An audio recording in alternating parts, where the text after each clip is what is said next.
Ok, agora começou. Estamos online Exatamente. e Ok. muito, muito obrigado pelo convite, pastor, por ter aceito esse convite do MetaBooks, da editora MetaBooks. Infelizmente, teve aí alguns contratempos e, por esse motivo, tivemos que adiar, né? Primeiro, a live estava para ser na sexta-feira e agora nós passamos para o domingo e ainda assim teve outros contratempos, mas agora, pelo que podemos ver, está tudo tranquilo. Pastor, eu queria agradecer de verdade por ter aceito o convite da editora MetaBooks para tratar desse assunto tão importante, tão urgente, né? Eu espero que, de certa maneira, seja um momento de muito aprendizado, né? Uhum. Para mim, claro, para todos aqueles que nos ouvem e para a igreja como um todo, né? Eu gostaria de passar a palavra para o pastor, fazer uma apresentação, quem é o pastor, de onde vem, de onde nos fala, né? As únicas coisas que eu sei, Ok, tudo bem. pastor é pastor, né? E acho que é radialista também, Olha,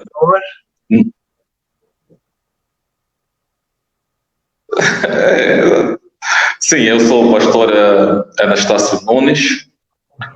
Nessa altura estamos a pastorear a primeira igreja batista do Lubango. Portanto, para nós é de tudo também muito gratificante termos esse momento, partilhamos esse momento com vocês, com a MetaBooks. A MetaBooks para nós nos é familiar pelo fato de que foi responsável da edição dos nossos primeiros livros de hoje, A Vergonha das Mães e também o que se retrata exatamente da queda, cair humano e levantar é divino. De tudo para nós é importante, Martinho, partilhar este momento com vocês e nessa altura estamos a falar a partir de Lubango. Que bom. A cidade capital da província da Huila. Que bom. Que legal, pastor. Então, o tema, né, o assunto que a editora sugeriu para que nós conversássemos é os desafios de pastorear em tempos de crise. Eu tenho certeza que o pastor se preparou para esse tema, mas eu queria começar, pastor, fazendo uma pergunta que eu acho que ela é um pouquinho provocativa, né? Antes mesmo do pastor fazer as suas primeiras introduções aí. A minha pergunta é o pastoreio, ele se dá pelo encontro, né? Inclusive, o sentido da comunidade, da igreja, se dá pelo encontro. Sem encontro, a gente pode falar que praticamente não existe comunidade. Evidentemente, por conta da crise, o encontro passou para o ambiente virtual, né? Mas diante dessa crise, na falta desse encontro, a minha pergunta seria: o pastor se tornou desnecessário?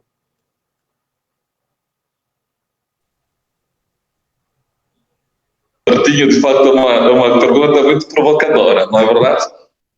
É importante, é importante refletirmos algum aspecto muito importante. O pastor é pastor de uma igreja local e essa igreja local está numa determinada comunidade. E a par disso, o pastor vive num determinado local e neste local em que ele vive também tem uma comunidade. Ou seja, o pastor é pastor da comunidade. É pastor de uma comunidade local, onde congrega os seus membros. É pastor daquela comunidade em que a igreja encontra-se. É pastor da comunidade onde vive. É pastor da comunidade aonde trabalha. Então a responsabilidade do pastor é uma responsabilidade ampla. A responsabilidade do pastor não confina-se nas quatro paredes, não confina-se em celebrar a ceia, dar uma pregação no templo, não. Vai muito além exatamente daquilo que vem a ser a responsabilidade das quatro paredes, digamos, do templo. Então, neste momento em que estamos confinados, certamente a figura do pastor não tornou-se desnecessária. Antes, pelo contrário, estamos num desafio muito grande e nós temos que nos refazer para poder atender diversas situações que o país está a viver. E o país precisa do pastor.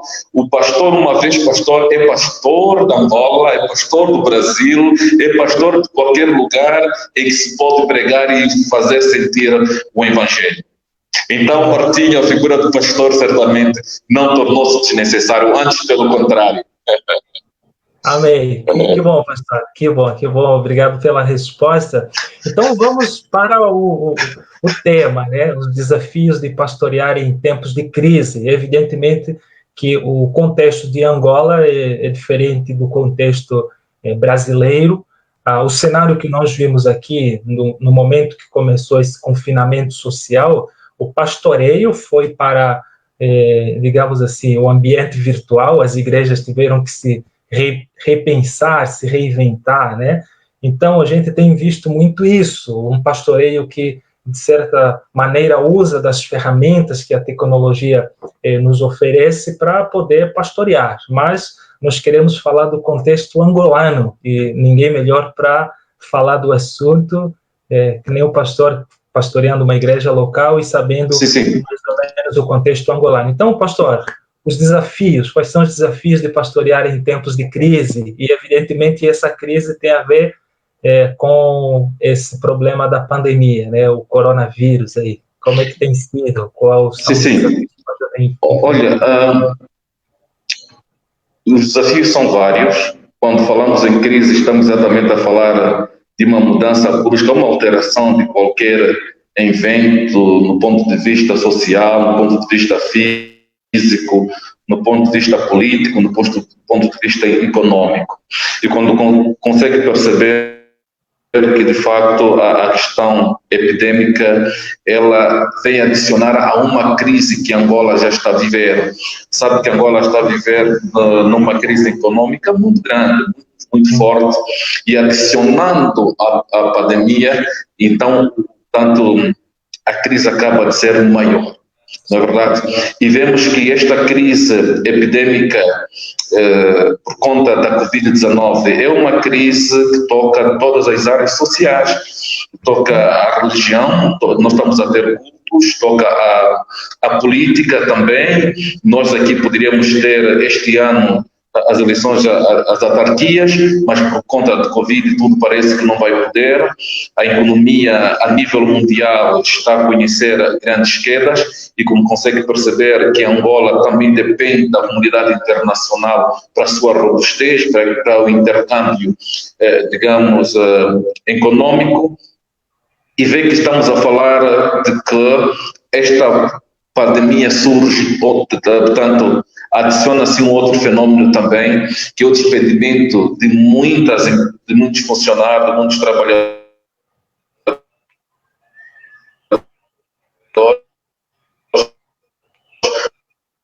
porque não estão a trabalhar, não têm a resposta para poder acudir às necessidades, ou a empresa não está, portanto, progredir. Estamos a falar de um país que vem a ser o segundo ou terceiro, o país mais jovem do mundo. A situação obrigada.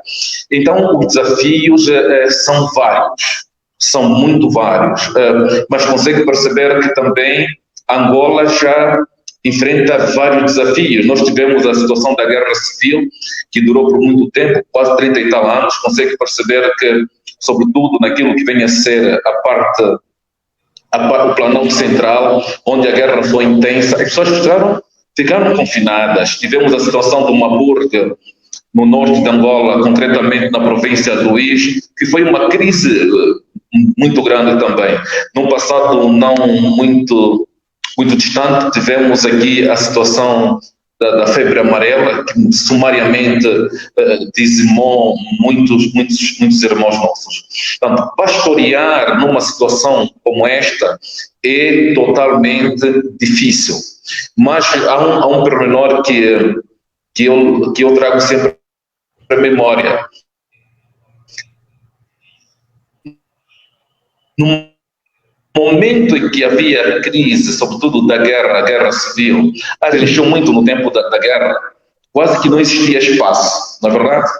E a par desta situação também me leva na igreja primitiva. A igreja primitiva teve aquele momento de crise, em que foi perseguida há quase 300 anos. E foi neste período em que a igreja cresceu muito. Cresceu muito. Agora, a grande preocupação para a nossa realidade, para a realidade angolana, é que nós temos igrejas cheias, com pessoas vazias. Ou seja, o nosso cristianismo não é um cristianismo com profundidade, não tem raízes profundas. Isso traduz uma preocupação muito grande para aqueles que exercem o sacerdócio. Imagine se já temos essa debilidade e nesta altura em que a igreja não está a se congregar, não tem cultos direcionados, pior ainda. Mas ainda assim, a igreja joga, os pastores jogam um papel muito importante. Temos as redes sociais, há pastores que têm um grupo no WhatsApp e conseguem partilhar com seus membros uma palavra. Outros usam o Facebook, que todos os domingos ou todos os dias procuram trazer uma palavra para o público, e ali é uma outra vantagem, porque se usando as redes sociais, sobretudo o Facebook, ele não traz uma palavra só para os membros da sua comunidade, ele traz uma palavra para todos aqueles que são amigos dele nas redes sociais. Tem esse pormenor. Agora, o outro pormenor que é um tanto quanto preocupante é que muitos dos nossos membros, e sobretudo aqueles que têm igrejas em áreas perurbanas, em que os membros estão desprovidos das redes sociais, ali sim, ali o problema é muito mais grave. Eu, por exemplo, eu estou a pastorear uma igreja perurbana, em que tem muitos mais velhos, e também tem jovens, e certamente esses mais velhos, boa parte deles não usam as redes sociais, não têm domínio do que é o Facebook, não têm domínio do que é o WhatsApp, não têm domínio do que é o Instagram. Torna-se dificultoso, digamos, orientar os membros desta forma. Mas o que é que temos feito de formas a termos uma mensagem a passar? O que temos feito é o seguinte: a igreja está dividida em áreas. Temos membros que vivem num determinado bairro. E nesta zona, em cada zona, temos um diácono. Na verdade, e esse diácono é responsável de poder semanalmente passar no escritório da igreja, pegar as instruções, por exemplo, vai pegar o tema da palavra, os versículos que vão poder estudar em casa, os temas de orações, vai passar por casa, daquela zona que é da sua responsabilidade, vai deixando esse papel, e essas casas terão seus cultos dominicais ou semanais em função da orientação que deixamos naqueles papelitos que vamos fazer chegar, portanto, à comunidade em que ele é responsável muito grande. Mas a maior responsabilidade que também, o maior desafio que nós enfrentamos é exatamente o problema do pluralismo religioso. A pluralidade religiosa acaba de ser um problema muito grande, porque os membros não bebem só de uma fonte, e das fontes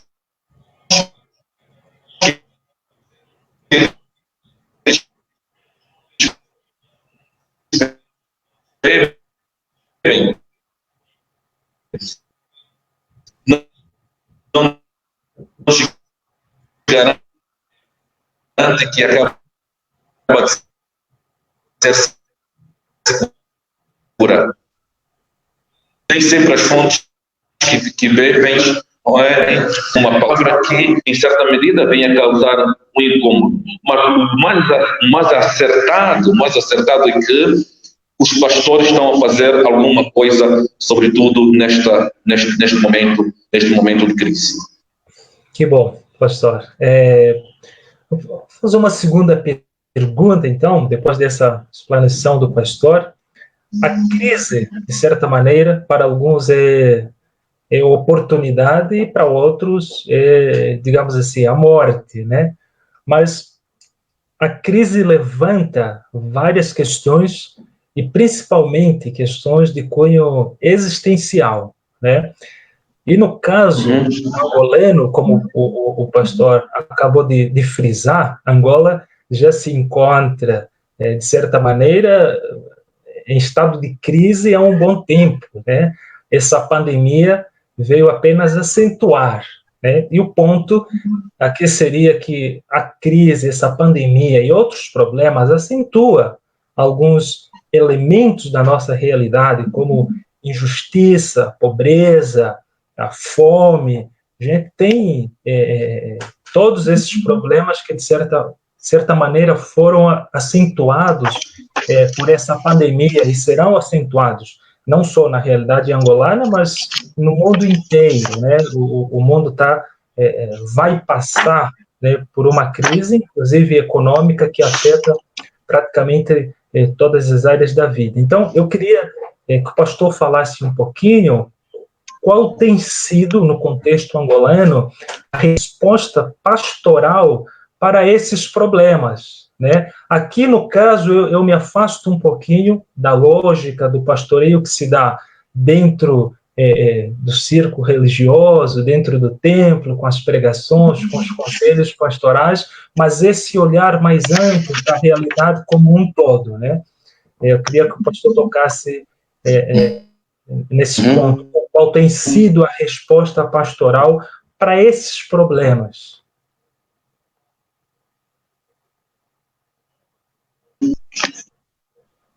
Ok, me está a ouvir, não é? Agora consigo. Tinha travado um pouquinho, mas voltou.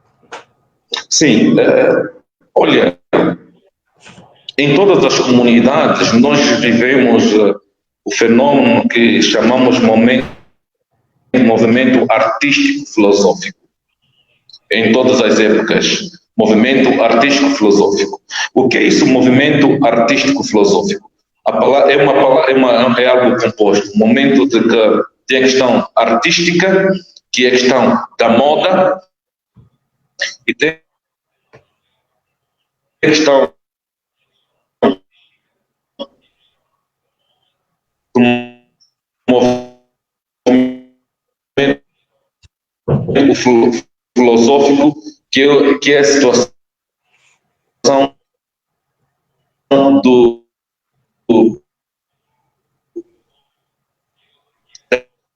daquilo que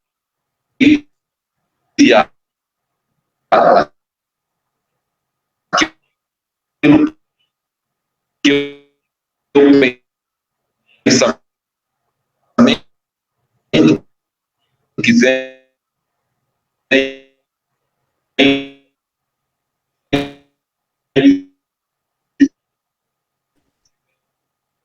Pastor, a internet tá cortando, mas não conseguimos ouvir.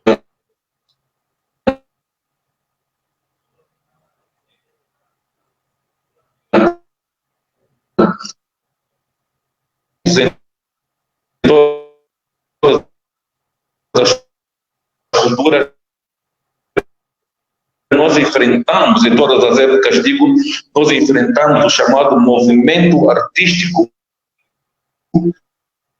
filosófico. E esse movimento artístico filosófico, ele é deparado com quatro pilares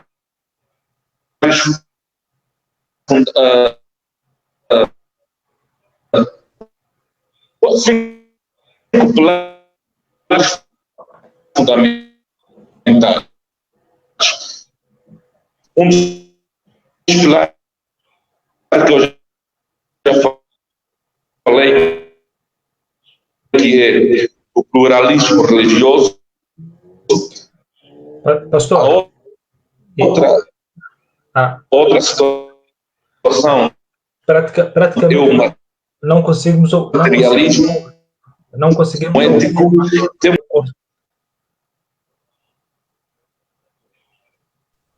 Havia cortado, não conseguimos ouvir. Será que o pastor pode retomar a fala a respeito do movimento artístico filosófico? Sim, exatamente.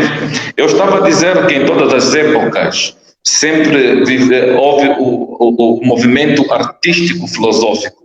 O que é isso, movimento artístico? O artístico vem de artista, de arte, e que as pessoas têm a tendência de ditar a moda. O Martinho aparece agora com um corte, há uma tendência muito natural das pessoas imitarem o corte que fez. Se inventar aí uma calça, um sapato, há uma tendência. Então, quem dita a moda, ele arrasta uma determinada multidão. E no que toca à situação do pensamento, que é o filosófico, que é a questão da ideia, das inovações, quem pensa determina as coisas.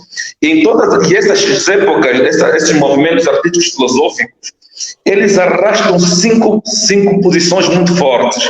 A primeira posição é o pluralismo religioso. Cada um tem a tendência de pegar-se a um galho religioso. Depois temos o materialismo. As pessoas são mais materialistas do que outra coisa. E o materialismo faz com que alguns tornam-se ricos e outros tornam-se pobres. A outra questão é o narcisismo. Há uma tendência muito natural das pessoas amarem-se tanto. A outra situação é o relativismo ético. Eu estou certo e o Martinho está exatamente errado.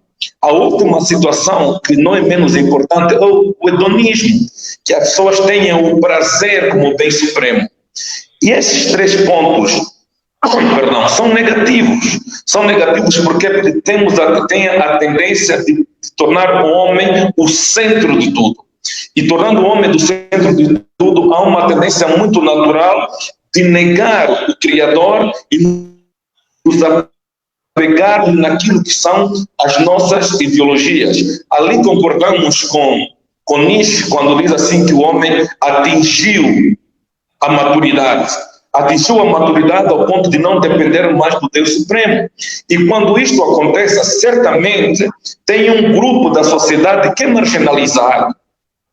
Um grupo que é marginalizado, um grupo que é esquecido, não é? Um grupo que, de facto, é tão carente, por mais que tenta esforçar-se para poder atingir uma determinada realização, ele encontra sempre barreiras por parte daqueles que dominam as artes, aqueles que são os pensamentos, das pessoas que desenham as políticas. Ali onde consigo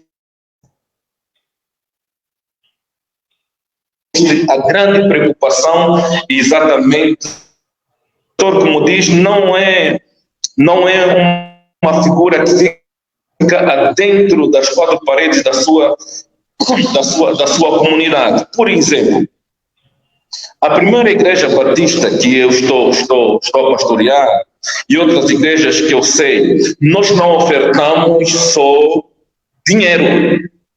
Nós não ofertamos só dinheiro, nós ofertamos todos os meses, o segundo domingo do mês, nós ofertamos comida, uma cesta básica. E essa cesta básica, ela é direcionada para as pessoas que de facto são carentes. E mesmo no momento de crise que nós estamos a viver, em que a igreja não se está a congregar, nós procuramos pontualmente contribuir com a nossa cesta básica para poder fazer chegar aqueles que de facto não têm o que comer. Há outro pormenor também, que eu penso que a igreja... Me está a ouvir, Martinho? Estamos juntos? Estamos juntos. Pode continuar, pastor. Estamos juntos? Vamos. Ok. Há outro pormenor também que, dentro da atividade, da ação social da igreja, nós aprendemos com Jesus. Jesus deu de comer às pessoas. Jesus foi voz para quem, de facto, não tinha voz. Jesus abraçou o desprotegido. Jesus deu pão ao faminto. E a igreja, no seu evangelho, é completo quando é adicionado a parte social. Um evangelho em que não responde às necessidades da sua época, como dizia Lutero, é um falso evangelho. O evangelho como tal tem que responder às necessidades da sua época. Por exemplo, há igrejas que têm colégios. E muitos desses colégios que a igreja tem, certamente tem o setor de bolsa. E esse setor de bolsa é para poder beneficiar quem não tem possibilidade de se matricular numa escola estatal. E é preciso aqui perceber, quem se vem a beneficiar dessas bolsas não necessariamente vem a ser um membro da igreja, não necessariamente. Pode sim ser um membro da comunidade em que a igreja está inserida, em que ele não tem possibilidade de poder estudar, e assim a igreja venha ajudar neste sentido. Não necessariamente que seja membro, não uma condição, não é um membro do coral, membro da juventude, não é filho do diácono Y, não é filho do pastor Y, mas o fato de ser alguém que esteja a precisar e veio bater às portas da igreja, a igreja tem que acudir esta situação. E porque senão vamos encontrar situações graves dentro da nossa própria igreja. Voltando rapidinho naquilo que vem a ser os membros da igreja local. Vê que há jovens da igreja que têm uma vocação, digamos, de tocar um piano, de tocar a viola. São ministros de louvor na igreja, cujos pais têm possibilidade, estão a progredir na vida, estão a entrar na faculdade, estão a realizar-se, estão a casar, mas vêm fazer parte de uma família economicamente não realizada. Há uma tendência, se a igreja não acudir esta situação, há uma tendência muito natural deste jovem desviar-se. Ali porque é que não pensamos também? Porque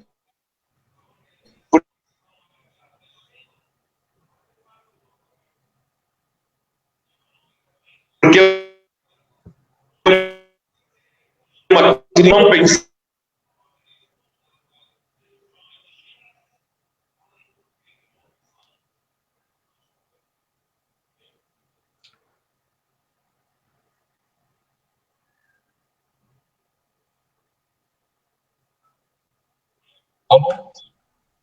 Acho que tinha...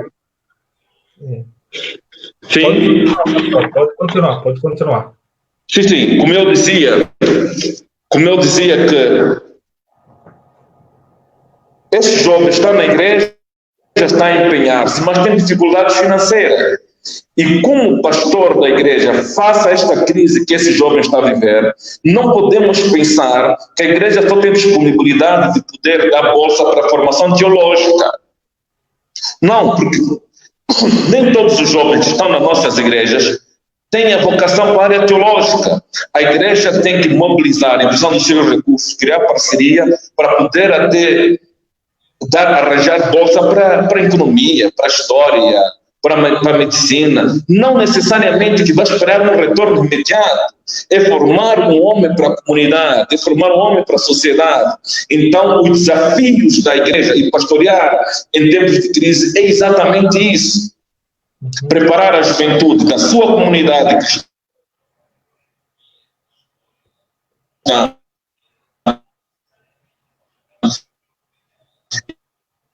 e não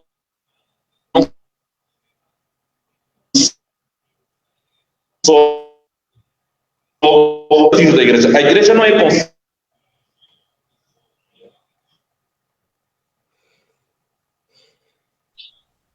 Exatamente, estamos juntos? Agora estamos, pode continuar, pastor. Deu. Exatamente. Então, a missão da igreja é uma missão elástica. Ela vai além das suas fronteiras. E vê que Jesus Cristo sempre preocupou-se com esta situação. E a parábola do bom samaritano, que nós encontramos em João capítulo 4, do versículo 7 a 14, mostra isso, mostra que Jesus Cristo tinha uma preocupação, uma compaixão muito grande com o necessitado, com os enfermos, com os enlutados, com os famintos, os atormentados, desamparados. Nós conseguimos notar isso. Então, esta é a atividade que exatamente a igreja tem que exercer no momento de crise. E não só, tem um outro pormenor também que é relevante. Eu dizia na minha introdução que o pastor é pastor da comunidade até onde mora. Se eu pastoreio uma igreja a uma distância de aproximadamente 12 quilômetros, mas aonde eu estou como pastor, tenho que responder e atender os desafios da comunidade onde eu moro. Porque na comunidade onde eu moro há óbito. Na comunidade onde eu moro há indivíduos que são famintos. Na comunidade onde eu moro há pessoas que de facto não frequentam a escola. Na comunidade... Estamos juntos? Estamos, pode continuar, pastor. Tá, estamos juntos. Exatamente. Na comunidade onde eu moro tem a classe da terceira idade. Ali o pastor tem que ser advogado daquela comunidade.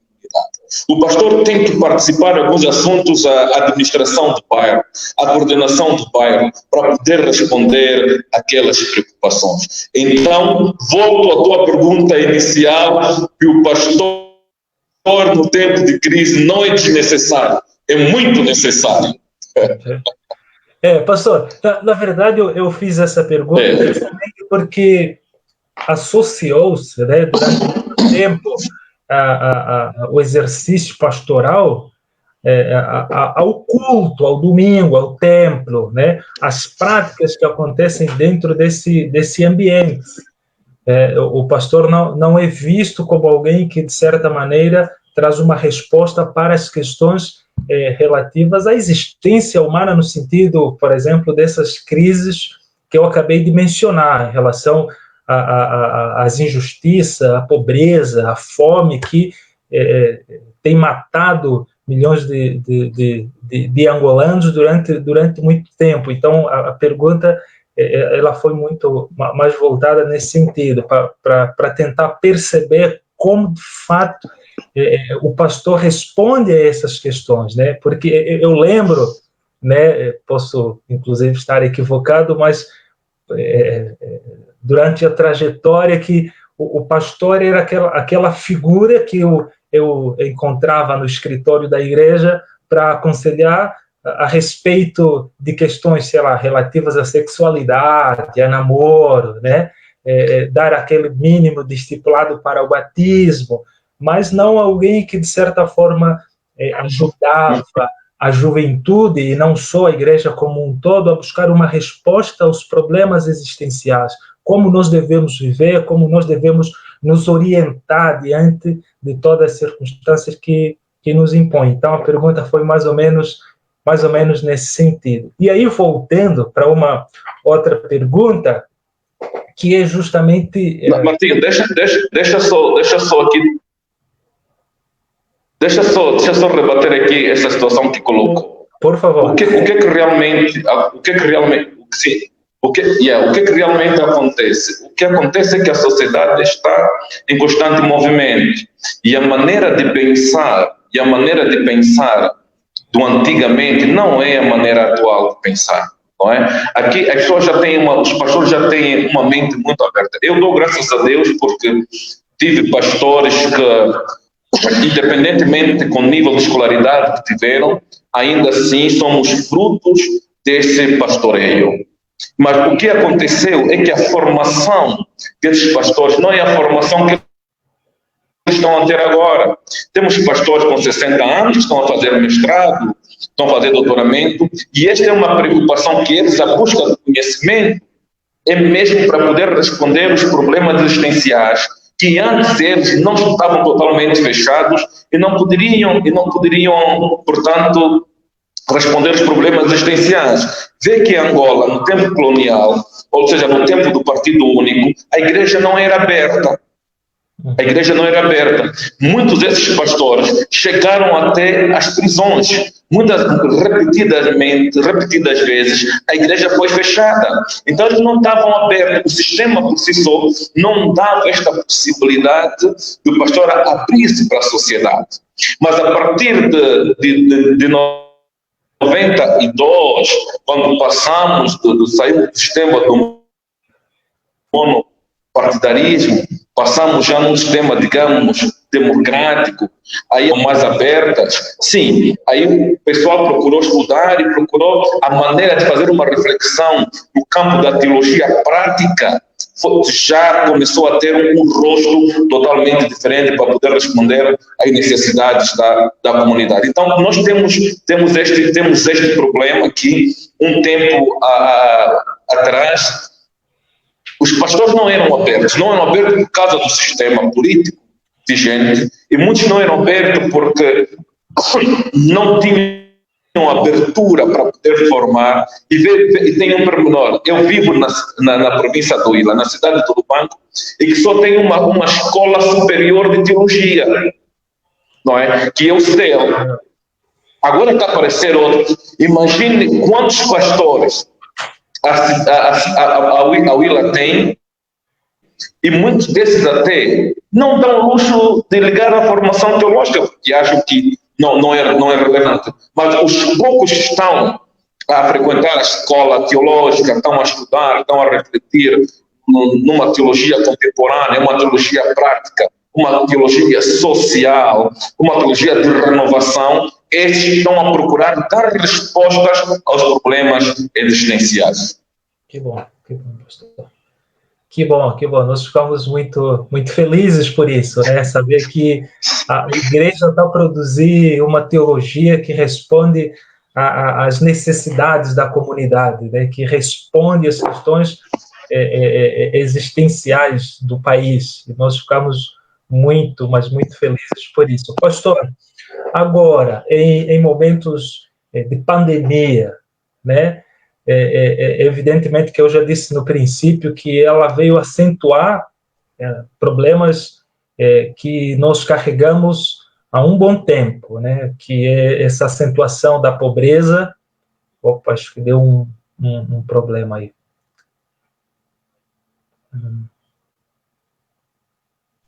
Mas estou ouvindo. Consegue me ouvir, né, pastor? Ok. Eu gostaria que o pastor tocasse um pouquinho mais nesse ponto. Inclusive, o Orlando pontuou aqui, esse sentido do pastoreio se dá pelo cuidado, pelo acolhimento, mas de uma forma mais ampla, né? Esse pastoreio da comunidade como um todo, não simplesmente da igreja local, né? Queria que o pastor tocasse um pouquinho mais nessa questão, nesse quesito. Martinho, pode repetir a questão? Não ouvi lá muito bem, não entendi perfeitamente. Sim. Pensar o pastoreio, né, que se dá ou se constrói a partir desse cuidado que vai além da igreja local, que pensa a comunidade como um todo. Gostaria que o pastor pontuasse, falasse um pouquinho mais nesse sentido, porque aí você vê outros problemas, não apenas essa direção pastoral que se dá pela pregação do evangelho, os conselhos aos casados, aos casais, aos namorados, a essa tentativa de preservar a doutrina, mas esse pastoreio que enxerga o contexto na qual a igreja, inclusive, inclusive a igreja se encontra e pensa toda uma realidade da comunidade, não apenas da igreja local. Tem como o pastor falar um pouquinho mais sobre esse pastoreio do cuidado comunitário, né? Como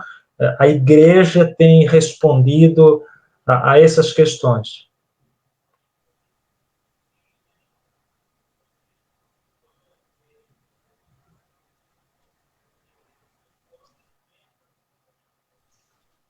Consegue ouvir, pastor?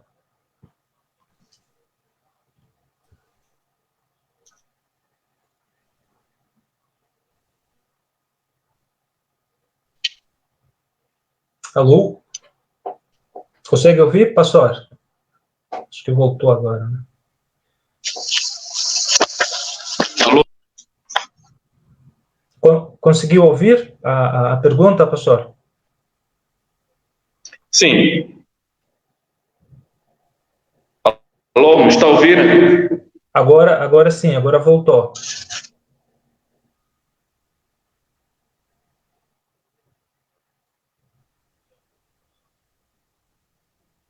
Está a ouvir? Agora sim, pastor. Agora voltou. Conseguiu ouvir a pergunta? Ok. Tá bem, tá bem. Não, pois teve uma falha e não percebi diretamente. Uhum. Eu gostaria que o pastor comentasse a respeito desse pastoreio, esse pastoreio que se constrói a partir da lógica de um cuidado comunitário, não apenas do pastoreio da igreja local, uma preocupação só com os membros, né? Mas esse pastoreio que olha todo o contexto na qual, inclusive, a própria igreja local se encontra, se situa. Sim. Martinho, é uma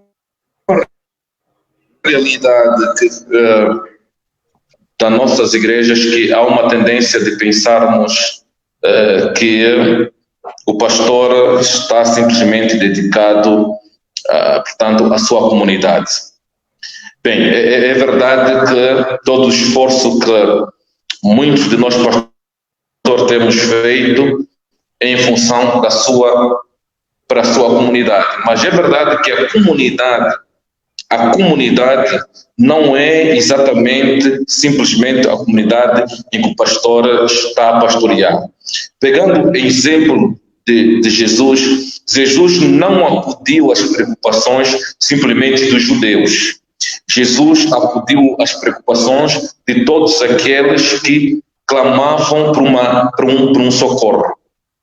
Deu visão aos que precisavam de visão. Ele deu vida aos que estavam caídos. Ele deu voz para aqueles que não falavam. Não é verdade? Ele foi a justiça para aqueles que eram injustiçados.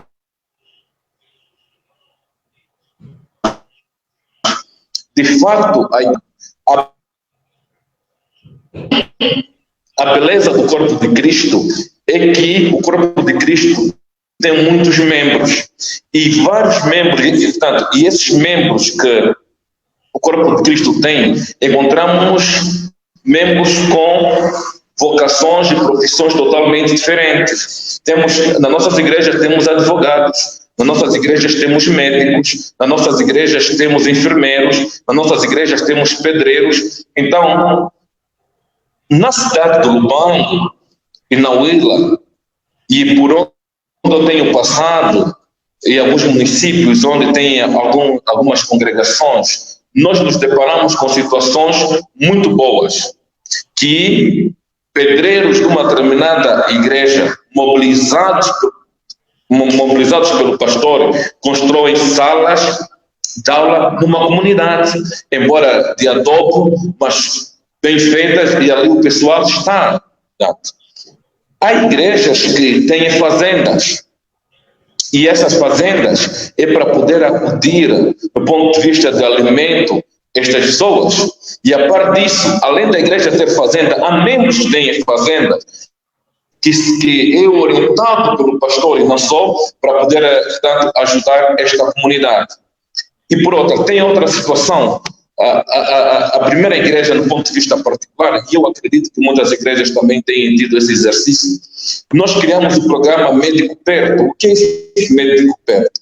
Médico Perto é procurar que uma vez por mês chamamos um médico que venha dar palestra de uma temática atual, como cancro da mama, cancro da próstata, para a comunidade. E este médico é o ponto de ligação para todos aqueles que queiram fazer uma consulta com ele. E também há programas de que vamos ter uma consulta médica para todos da comunidade, para aqueles que não conseguem locomover-se para os hospitais em função da idade ou em função das outras situações. Então, a igreja tem exatamente este papel, digamos, fundamental. Entendemos que somos ainda principiantes neste sentido, porque temos muitos profetas pelo pão. Temos profeta pelo pão casa, pão carro, pão família, em que em vez de pregarem a palavra, eles pregam, trazem uma palavra virando para si, com o intuito, no fim de tudo, ter um benefício. Vivemos esses problemas. Vivemos problemas em que pastores têm fã-clube. Vivemos esses problemas. Vivemos esse problema, em vez do pastor fazer discípulos para verdadeiros seguidores de Jesus Cristo, ele torna esses discípulos para poder servir. Temos esses problemas. Mas a sociedade angolana, pastores, tanto jovens quanto pastores, já com uma determinada certa idade, procuram responder às necessidades da comunidade de uma forma, digamos, fora da caixa. Esta é uma verdade que nós estamos a viver. O exercício da voz profética e da ação profética na comunidade angolana, em particular na cidade de Lubango, onde eu vivo, é muito grande. E porque nós aproveitamos todos os meios de comunicação que nós temos, as rádios que nós temos agora o privilégio de termos uma rádio evangélica, que é a Rádio Maranata, pertencente à dominação da IESA, e que muito tem ajudado para poder fazer chegar a voz profética em várias áreas, ali onde não chega o pé do pastor, chega a voz do pastor por meio do... Então, a igreja tem trabalhado exatamente neste sentido. E tem outra situação, porque se nós pensarmos que o pastor e a equipa com que trabalha só é disponível para poder acudir às situações da comunidade, da sua igreja local, da sua denominação, alguma coisa está errada. Alguma coisa está errada. O exercício da liderança é um exercício que vai além. Estou a referir ao exercício da liderança cristã. O exercício da liderança cristã vai além das cortinas e das paredes denominacionais. Eu não vou deixar de fazer o bem por alguma pessoa, não vou deixar de dar o pão por alguma pessoa, não vou deixar, portanto, de abrir caminho, portas para alguma pessoa, só pelo fato de não ser da minha denominação. E o exemplo que eu dei há pouco do bom samaritano, em que nota que o bom samaritano ele teve um exercício muito notável a respeito da ação que ele exerceu naquele preciso momento, se tendo em conta quem é que estava a viver a crise naquela situação. Então, esta é a visão que o pastor tem além fronteiras. E porque a igreja tem mobilizado-se no sentido de limpar ruas também. Vê que as nossas igrejas estão em muitos lugares escondidos e com acessos totalmente difíceis. Não é? A igreja tem mobilizando-se em tapar buracos. Isto é muito bom. Parece ser algo muito simples, mas é relevante. A igreja tem mobilizando-se em limpar ruas. A igreja tem mobilizado-se em plantar árvores. Isto é muito bom. Isto é evangelho também. O evangelho completo é um evangelho que não é só a pregação da palavra, mas quando falamos do Evangelho, ele incorpora tudo quanto é positivo. Uhum. Que bom, pastor, que bom. A penúltima pergunta, já para... A penúltima. Mas, pastor, com os templos fechados, né, evidentemente que a dinâmica pastoral ela sofreu algumas alterações, né? Nesse sentido, qual é a importância do sacerdócio universal, né? Aqui eu me refiro muito mais nesse pastoreio, vamos dizer assim, da comunidade que se autopastoreia. Queria que o pastor tocasse nesse ponto, se é uma realidade da igreja angolana. Se nós temos uma igreja que se autopastoreia, evidentemente não descartando a figura pastoral, né? Não que a figura pastoral seja desnecessária, mas no momento de crise, um momento de crise como esse que nos encontramos, o pastor não tem toda, digamos assim, todas as aberturas possíveis para o pastoreio, o que torna extremamente importante esse exercício da comunidade se autopastorear. Eu queria que o pastor tocasse se esse é um ponto, que é um elemento que nós conseguimos enxergar na nossa realidade como igreja. Se nós temos uma igreja que se autopastoreia, que busca construir esse autocuidado, mesmo que não tenha, digamos, muito forte a presença da figura pastoral. Sim, aí está aí o pormenor exatamente do sacerdócio universal, não é verdade? Devo aqui dizer o seguinte: aí os templos estão fechados, mas a igreja está ativa. Isto é uma verdade. Os templos estão fechados, mas a igreja está ativa. A igreja está a orar, a igreja está exatamente a nutrir-se espiritualmente. Por quê? Porque o segredo do crescimento de qualquer comunidade cristã não está na pregação. O segredo de todo o crescimento de um determinado membro está no ensino.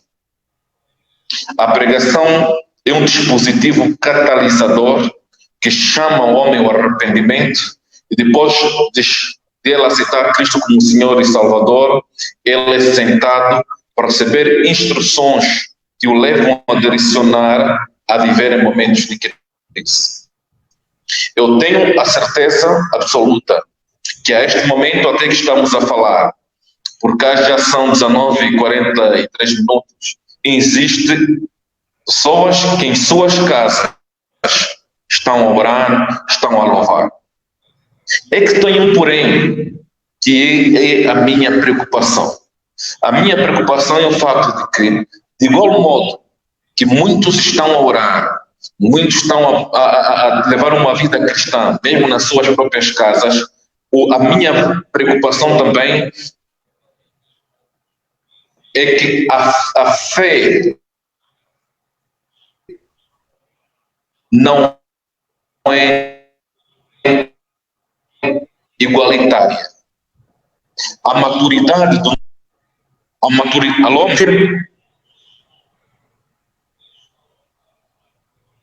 Me está a ouvir? Consigo ouvir. Pode falar. Exatamente. Eu estava a tentar dizer que a maturidade dos nossos membros é uma maturidade igual.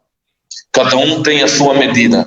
E a minha grande preocupação é que muitos dos nossos membros certamente estão a perder-se também. Sobretudo aqueles membros que são neófitos na fé. Aqueles membros que estão a dar os passos da vida cristã agora. E temos outros que estão conosco também faz tempo, né, em nossas igrejas, mas ainda não atingiram a devida maturidade.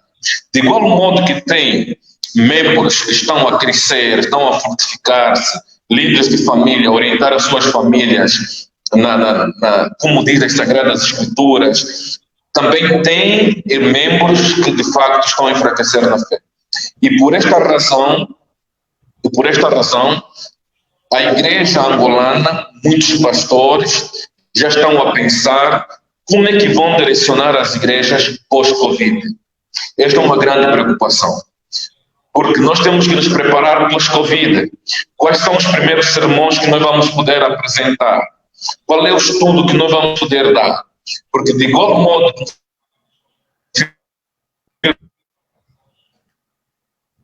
referência que alguns estão firmes, alguns estão. Ao pensarmos pós-Covid, isto para nós é de tudo importante, porque de facto os desafios são grandes. Que bom. Pastor, agora fugindo, consegue me ouvir, pastor? Alô?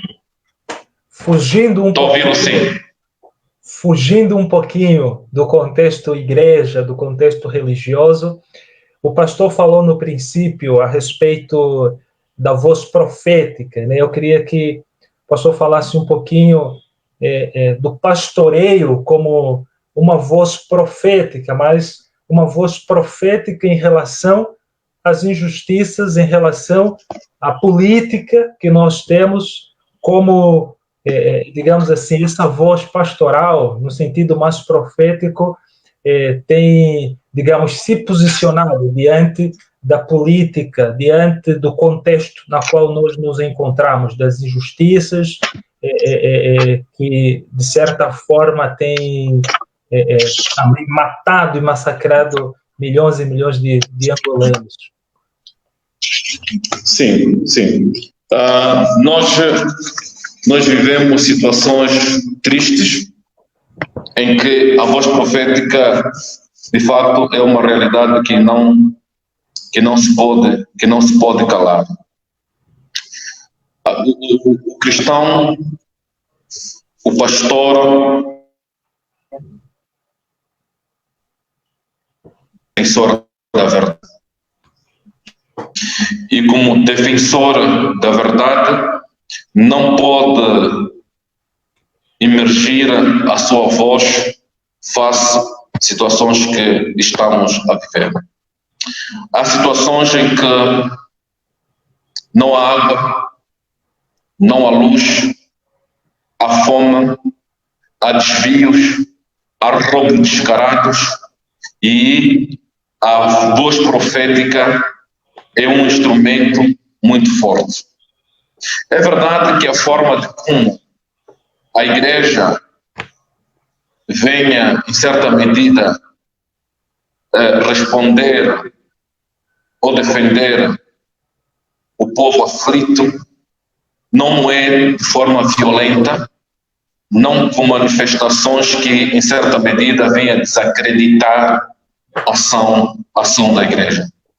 Mas muitos pastores, na realidade angolana, têm um posicionamento como aquele posicionamento que Jesus Cristo teve ao começar a sua palavra, a sua missão, quando ele citou Isaías 61, uma citação que nós encontramos em Lucas 4:18, o Espírito do Senhor está sobre mim, pelo que me ungiu para evangelizar os pobres, enviou-me para pregar a liberdade aos cativos, dar vista aos cegos e pôr em liberdade os oprimidos. A igreja, em certa medida, tem pregado isto. Tem pregado isso com muita responsabilidade e tem levado a sério. É verdade que é uma tarefa não fácil, é uma tarefa com muitos desafios. E muitos pastores que estão nas linhas de frente, infelizmente não estão a exercer uma voz profética como tal, porque foram corrompidos. Muitos são os que foram corrompidos. Mas eu acredito que ainda tem um remanescente. E este remanescente tem feito o seu trabalho. Houve a situação da lei religiosa, em que muitos levantaram-se para poder discutir aquilo que são os direitos. Como, por exemplo, a igreja, o Estado, numa das linhas, dizia, num desse projeto de lei, dizia que todo pastor tem que ter formação teológica. É uma verdade. A formação teológica, mas uma coisa é vocação, outra coisa é formação. Mas a formação é indispensável. Agora pensa comigo que a escola, o ensino teológico da realidade angolana não é conhecido. Como é que você quer que todo pastor tenha formação teológica se o Estado não reconhece a formação teológica?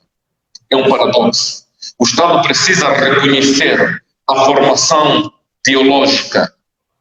Se o Estado não reconhecer a formação teológica, não pode exigir que todo pastor tem que ter uma formação.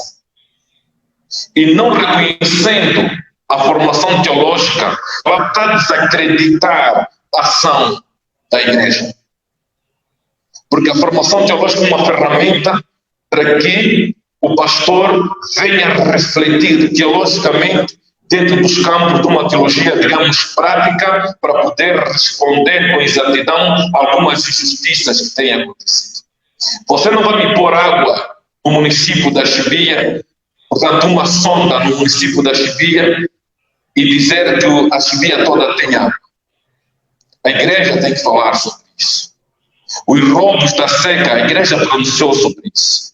Então, há situações que Angola está a viver e que a voz profética, a ação profética é totalmente evidente. Eu reconheço que ainda é muito tímida, mas está exatamente num bom caminho.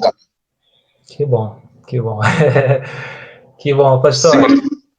Sim, agora, indo já para os finalmente, né, da nossa conversa aí, de pastor para pastor, evidentemente, o pastor falando para outros pastores da realidade angolana. Qual mensagem, qual conselho o pastor daria para esses pastores, né? Como eles deveriam se posicionar ou devem se posicionar, como eles devem lidar com esse momento tão crítico, tão, digamos assim, desesperador, porque a gente sabe que muitos pastores dependem do sustento da igreja. Consegue me ouvir, pastor?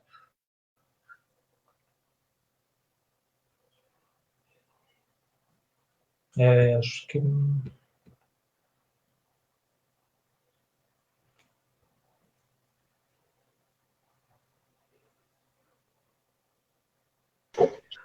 Bem, ok. Sim. Ok, voltando aí, pastor, acho que tinha dado novamente um problemazinho.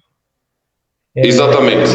Então, de pastor para pastor, que conselho, que palavra o pastor daria para outros pastores que se encontram, digamos assim, em um momento crítico e difícil? A gente sabe que muitos pastores dependem, por exemplo, do sustento da igreja, e a igreja não reunindo, não dando os dízimos, não dando as ofertas, muitos pastores ficaram sem essa provisão, sem a família para sustentar, né? Eu gostaria que o pastor tocasse nesse ponto, e o que os pastores, a igreja como um todo, pode fazer para se mobilizar de tal maneira a acolher esses outros pastores que nesse exato momento tenha passado por esses problemas, essas dificuldades, e aqui muito mais no sentido financeiro.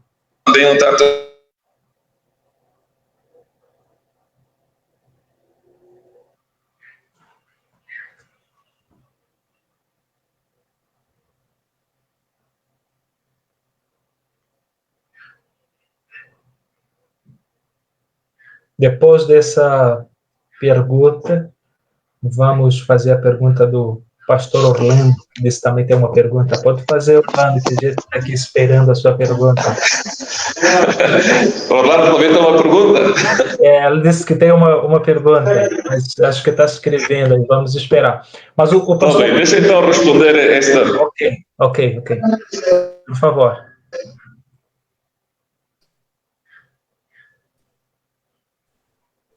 Sim, ouvi. Martinho, me está a ouvir? Estou, agora voltou, pastor. Pode responder. Me está a ouvir? Sim. Olha, é verdade que muitos meus colegas são dependentes exclusivo daquilo que é a renda da igreja. Em momentos como esses, a situação é muito crítica. Mas devo dizer que todo o trabalho feito da forma de Deus, como Deus quer, as pessoas não vão poder padecer. As pessoas não vão poder padecer. Não vão padecer porque Deus vai suprir estas necessidades. E devo dizer que também... Alô? Uhum. Está a ouvir? Pode falar, pastor. Pode falar. Sim. A situação do Covid nos leva a pensar na modalidade que a igreja tem que implementar ou tem que refletir da sustentabilidade do obreiro. Eu acredito que muitos estão a padecer, vão ter diversas dificuldades, mas ainda assim, alguma coisa está acontecendo, está a poder responder certamente às preocupações financeiras, de alimento, de saúde desses colegas. Mas deixa-se aqui um conselho claro, que a igreja precisa pensar, precisa refletir no modo de como sustenta os obreiros. Sobretudo a igreja angolana ainda tem muita dificuldade naquilo que vem a ser a sustentabilidade do obreiro. Pensamos nós que a darmos, digamos, um sustento ao obreiro, um sustento digno, estamos a fazer favor ao obreiro. Não. O obreiro é digno do seu salário, o obreiro tem que sustentar aquilo que é a sua tarefa e a igreja precisa pensar. Eu penso que assim que o Covid passar, a igreja tem que pensar de uma forma diferente de como tem que sustentar os obreiros. O momento é desafiador. Bem, eu acho que a gente vai encerrando a nossa live, justamente porque temos problemas de comunicação, só não consegue ouvir o que eu digo, na verdade não consegue se conectar, provavelmente a internet dele tenha dado algum problema.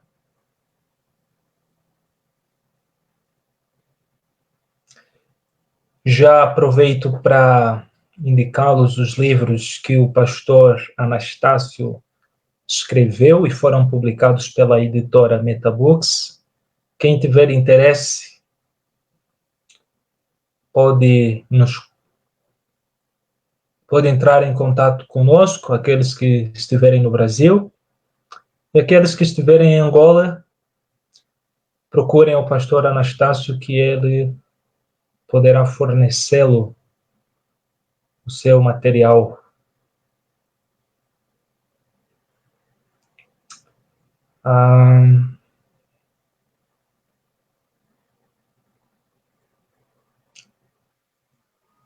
Então, eu gostaria